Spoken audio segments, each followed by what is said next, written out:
আমাৰ কাৰণে ঠকাইছে। বন্ধ কৰা এইবোৰ। নুপুৰ বাজিছে দুবৰিত ৰুঞ্জুন নুপুৰে উপাদেচোন মজিয়াত শুনাচোন।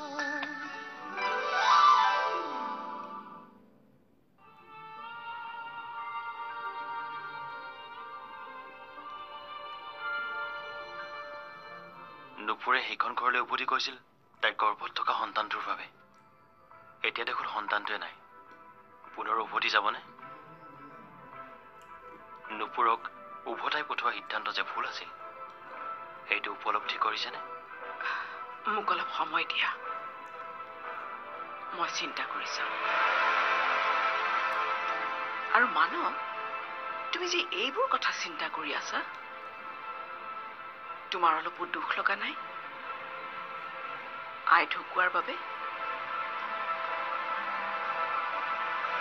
খবৰটো পোৱাৰ পৰা কান্দিয়ে আছো, কিন্তু আনৰ আগত কান্দিব নোৱাৰো নহয়। মোক কন্দা দেখিলে আটাই দুৰ্বল হৈ যাব। আৰু এতিয়া সকলোৰে আশা কেৱল ময়েতো চোৱা চিতা কৰিব লাগিব এই আশ্ৰমখন। তুমি অনাথ আশ্ৰমৰ দায়িত্ব ল'বা? আপোনাক কৈছো দেখোন, আইৰ অন্তিম ইচ্ছা আছিল সেইটোৱে। কিন্তু তোমাৰ আয়ে নুপুৰকহে আশ্ৰমৰ উত্তৰাধিকাৰী সজাই থৈ গৈছে।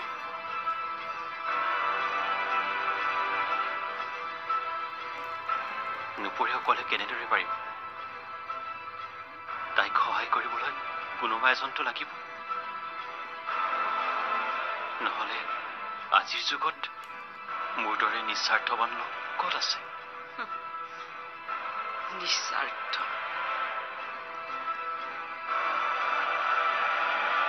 নুপুৰক আমাৰ লগত লৈ যাওঁ নেকি? ইয়াততো তাইক চোৱা চিতা কৰিবলৈ এতিয়া মানুহ নাই।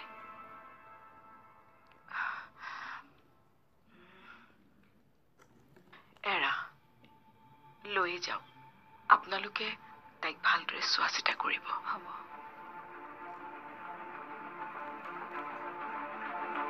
এই আপুনি কি কৰিলে? মই কি কৰা উচিত আৰু কি কৰা অনুচিত সেয়া তুমি মোক শিকাব নালাগে।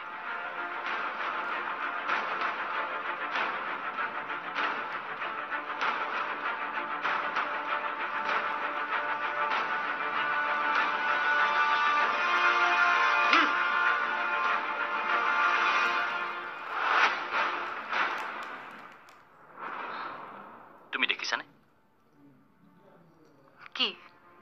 নুপুৰ আকৌ উভতি আহিল।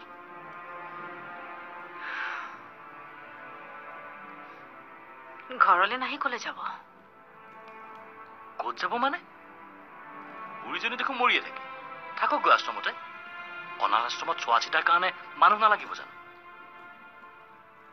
ইমানেই যদি চিন্তা হৈছে, যোৱা কৈ দিয়া নুপুৰক উভতি যাবলৈ। কথাবোৰ তেনেকুৱা নহয় ৰুদ্ৰাণী। ইমান ধুনীয়া চান্স এটা পাইছিলা অম্বিকাজনীৰ মাইণ্ড ৱাছ কৰিবলৈ। ফচাই নিদিলা কিয় দুই বাপেক পুতেকক? তেতিয়া নুপুৰ ঘৰলৈ আহিবই নোৱাৰিলেহেঁতেন। কথাটো মই ভবাই নাছিলো।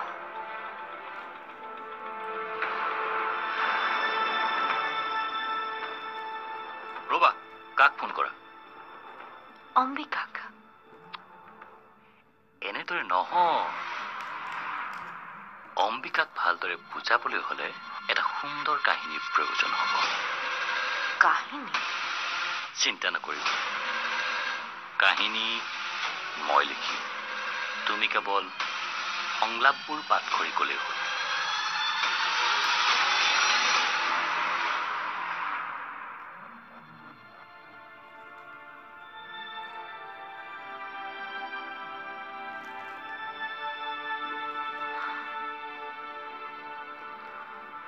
এতিয়া সকলোৰে আশা কেৱল ময়েতো চোৱা চিতা কৰিব লাগিব এই আশ্ৰমখন। তুমি অনাথ আশ্ৰমৰ দায়িত্ব ল'বা? আপোনাক কৈছো দেখোন, আইৰ অন্তিম ইচ্ছা আছিল সেইটোৱে। কিন্তু তোমাৰ আয়ে নুপুৰকহে আশ্ৰমৰ উত্তৰাধিকাৰী সজাই থৈ গৈছে। নুপুৰে অকলে কেনেদৰে পাৰিব? তাইক সহায় কৰিবলৈ কোনোবা এজনটো লাগিব। নহলে আজিৰ যুগত মোৰ দৰে নিস্বাৰ্থৱান ক'ত আছে?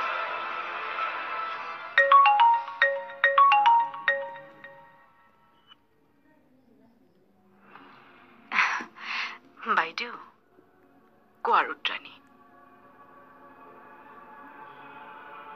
সাবিত্ৰীৰ কথাটো শুনি বেয়াই লাগি আছে। ভাল মানুহবোৰৰ আয়ুসবোৰ বাৰু কিয় ইমান কম? বাৰু, মই এতিয়া আচল কথাটো কওঁ। আপোনাৰ সন্দেহ ঠিকেই আছিল। দেউতাই আচল মানুহটো, যিয়ে নুপুৰৰ সন্তানটো গৰ্ভতে মাৰি পেলাইছে। দেউতাই আচল মানুহটো, যিয়ে নুপুৰৰ সন্তানটো গৰ্ভতে মাৰি পেলাইছে। তুমি কেনেকৈ জানিলা? সাবিত্ৰী দেৱীৰ অন্তিম সৎকাৰৰ পিছত দেউতাই ঘৰলৈ আহি কাৰোবাৰ লগত ফোনত কথা পাতি আছে। কি কৈছে? কৈছিলে সন্তানটোতো মৰিলেই। সাবিত্ৰী দেৱীও নিজে নিজে তেওঁৰ ৰাস্তাৰ পৰা আঁতৰি গ'ল। এতিয়া বাকী থাকিলে নুপুৰৰ মাইণ্ড ৱাছ। তাৰ পাছত তাই লাহে লাহে নিজে অনাথ আশ্ৰমখন দেউতাৰ নামত দি দিব।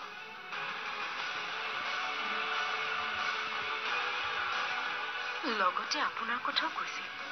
মোৰ কথা? এতিয়া হেনো একমাত্ৰ বাধা কেৱল আপুনি। আপোনাকো ৰাস্তাৰ পৰা আঁতৰোৱাৰ প্লেন কৰিছে।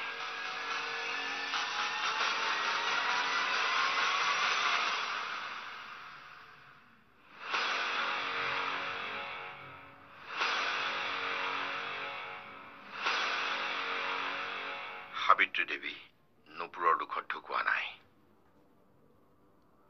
তেখেতৰ মৃত্যুৰ কাৰণ হৈছো মই। মোৰ কাৰণে এই সকলোবোৰ হৈছে। সামান্য লোভৰ পৰিণতি আজি মোৰ গোটেই পৰিয়ালটোৱে ভুগিব লগা হৈছে।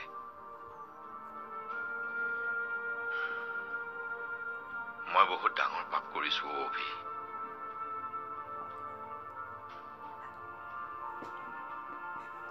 পাপ ময়ো সমানে কৰিছো দেউতা, কিন্তু এনেদৰে আমি নিজকে দুখ দি বহি থাকিব নোৱাৰো। আমি আমাৰ পাপৰ প্ৰাচিত্য কৰিব লাগিব। তই কি কৰিম বুলি ভাবিছ? অনাথ ল'ৰা ছোৱালীৰ বাবে কিবা এটা কৰিব বিচাৰো। আমি জন্মি এটা ঘৰ পাওঁ, এটা পৰিয়াল পাওঁ, কিন্তু এই অনাথ আশ্ৰমবোৰ নাথাকিলে হয়তো বহুতেই জন্ম হৈ মৃত্যু খাব দিব লগা হ'লহেঁতেন। আৰু বাচি থকা কেইটাও হয়তো ভিক্ষা মাগি পথৰ দাঁতিতে থাকিবলগীয়া হ'লহেঁতেন। কিন্তু সাবিত্ৰী আইৰ দৰে কিছুমান নিস্বাৰ্থ মানুহৰ বাবেই এই অনাথবোৰৰ ভৱিষ্যত সুৰক্ষিত হৈছে। নুপুৰৰ দৰে বহুত ল'ৰা ছোৱালীয়ে জীৱন দান পাইছে। হেৰা, তই ঠিকেই কৈছ। এইবোৰ কথা যদি আমি আগতেই উপলব্ধি কৰিব পাৰিলোহেঁতেন, হয়তো আজি আমাৰ অৱস্থা হয়ন বেলেগ ধৰণৰ হ'লহেঁতেন। যি হৈছে সেয়া আমি শুধৰাব নোৱাৰো, কিন্তু বৰ্তমানকতো আমি সঠিক পথলৈ আনিব পাৰো। মই অনাথ আশ্ৰমখন সুন্দৰকৈ বনাই দিম বুলি ভাবিছো।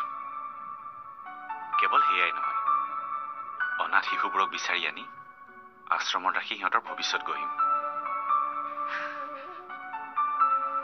তই মোৰেই সন্তান নে? মইতো তোক কোনোদিন এনেধৰণৰ মানৱীয় মূল্যবোধৰ কথা শিকোৱা নাছিলো। আপোনাৰ বোৱাৰীৰ পৰা শিকিছো মই দেউতা। নুপুৰৰ বাবে আজি মই মানুহৰ আবেগ অনুভূতিবোৰ বুজি পোৱা হৈছো। তাইৰ পৰাই মই অনুপ্ৰাণিত হৈছো আনৰ বাবে কিবা এটা কৰিবলৈ। ময়ো তোৰ লগত আছো। আমি দুয়ো মিলি এই কাম কৰিম। নিজৰ জীয়েকে যদি এনেকে ক'ব পাৰিছে, তেনেহ'লে কথাটো নিশ্চয় সঁচা হ'ব। মানিছো কিন্তু দেই ঘৰখনক কিছু অভিনয় কৰিব পাৰে সিহঁতে, কিন্তু নুপুৰবালৈকেহে মোৰ ভয় লাগিছে। এইবাৰ বা আকৌ কি অত্যাচাৰ চলাই নুপুৰবাৰ ওপৰত। মই জীয়াই থকালৈকে নুপুৰৰ ওপৰত আৰু কোনেও অন্যায় কৰিব নোৱাৰে।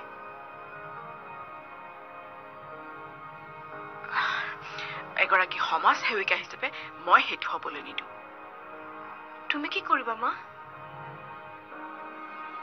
সিহঁতে নিজৰ কৰ্মফল ভুগিবই লাগিব। মই দিম সিহঁতক শাস্তি। সমন্ধতাৰ খেতিটো গৰাখনীয়াৰ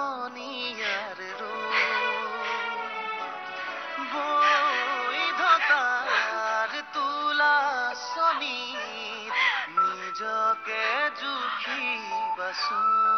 নুপুৰ, তই বৰ সাহসীও। তই যি কৰিছ ভালেই কৰিছ।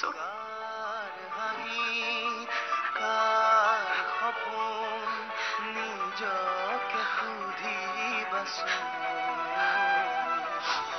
এজৰে চিনাকি নিজতে বিচাৰি কলিজাৰ টুকুৰা ঈশা, কিয় লাগি তাত কিয় ৰৈ আছা? ইয়াতে হা। নিজৰ কাহিনী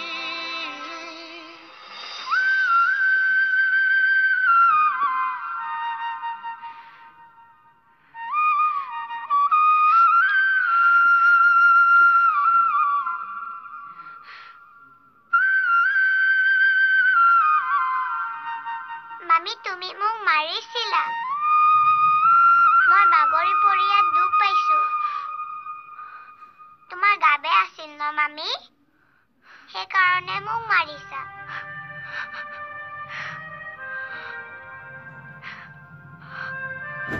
মোক আইতাই কৈছিল তুমি সোনকালে ভাল হৈ যাবা। ঈশা, তুমি অকমান ৰবা, মই আহি আছো হা।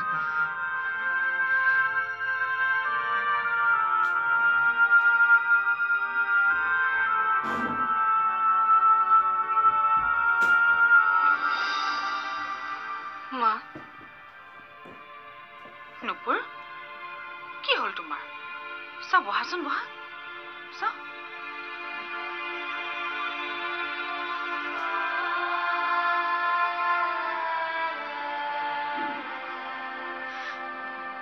মা, মই ঈশাৰ ওপৰত হাত উঠাইছো। কেনেকৈ মই ঈশাক দুখ দিব পাৰো? কিয় মা? কিয় মোৰ এনেকুৱা হৈছে? মোৰ বাবে কিয় মোৰ আপোনবোৰে কষ্ট পাবলগীয়া হৈ আছে? এইবোৰ ভাবি নাথাকিবা নুপুৰ। এতিয়া তুমি সুস্থ হৈছা। তুমি যোৱা, ঈশাৰ লগত অকণমান সময় পাৰ কৰাগৈ। তাই ভাল পাব। নহ'লে তাই মুখে আমনি কৰি থাকে। অনবৰতে তাইৰ লগত খেলি থাকিব লাগে। যি হ'ব লগা আছিল হৈ গ'ল। অতীতক সাবটি বহি থাকিলে কেনেকৈ হ'ব? পুনৰ এটি নতুন আশাৰে জীৱনটোক চাবলৈ চেষ্টা কৰা। দেখিবা এটা সুন্দৰ ভৱিষ্যত তোমাৰ বাবে ৰৈ আছে। মই ইনভেষ্টিগেশ্যন কৰি গম পাইছো, মানে মাৰ্কেটত এটা নিউজ ওলাইছে। বিভূতিমোহন হাজৰিকাই 2 নম্বৰী কাম বোলে এৰি দিছে। কিন্তু এই কথাটো 100% সঁচা নহ'বও পাৰে। এনেকুৱাওতো হ'ব পাৰে যে বিভূতিমোহন হাজৰিকাৰ এয়া এক পৰিকল্পনা। কিবা এটা কৰিব লাগিব মা। এনেদৰে থাকিলে ঈশাক ভাল মানুহ হিচাপে গঢ়িব পৰা নাযাব। অন্ততঃ তাইৰ কথা ভাবিয়ে কিবা এটা কৰিব লাগিব। আমিনো কি কৰিব পাৰিম? ৰুদ্ৰাণীয়ে তাইৰ কপালত নিজেই দুখ লিখি লৈছে, সেই সূৰ্যটোৰ লগত সংসাৰ কৰি। নহ'লেনো আমাৰ নিচিনা পৰিয়ালৰ ছোৱালী এজনীৰ এনে অৱস্থা হয়নে? সি মুক্ত আৰু মই বন্দী। আৰু সেইবাবে মই একো ভাল বেয়া শুদ্ধ অশুদ্ধ বিচাৰ নকৰি তোমাৰ দৰে ল'ৰা এটাৰ প্ৰেমত পৰিলো। কি বেয়া মা? কিয় তুমি এনেকে দুখ কৰি আছা? প্ৰশ্নটো মোক সোধাতকে নিজক এবাৰ সোধা। নুপুৰ বাজিছে দুবৰিত